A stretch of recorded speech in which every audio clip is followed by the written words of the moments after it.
আর dear viewers, আজকে দুপুরবেলা আমি কি খাচ্ছি দেখেন। খুব সহজ খাবার।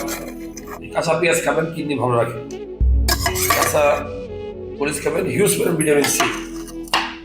আর পেঁপে আমি খাই, পেঁপে ভর্তা খান, পেঁপে পাকা কিছু খান, কাঁচা পেঁপে খান। পেঁপে সবচেয়ে ভালো লিভারের জন্য।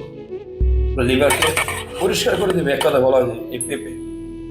পেঁপে ভর্তা এগুলো বেশি করে খাবেন। এরপর খুব পছন্দের জিনিস হলো ডাল। যদি ডালের চামচটা দেওয়া হয় নাই, তো ডালটা ইম্পর্টেন্ট। হ্যাঁ, ডালটা ইম্পর্টেন্ট। আমি চামচ নিয়ে নিবো, জাস্ট আমি আপনাকে দেখাচ্ছি। ডালের মধ্যে প্রোটিন থাকে, প্রোটিন। ডালে কি থাকে? প্রোটিন থাকে। সাথে যদি এরকম লাল মরিচ আপনি খেতে পছন্দ করেন, খেতে পারেন। আর সবচেয়ে বেশি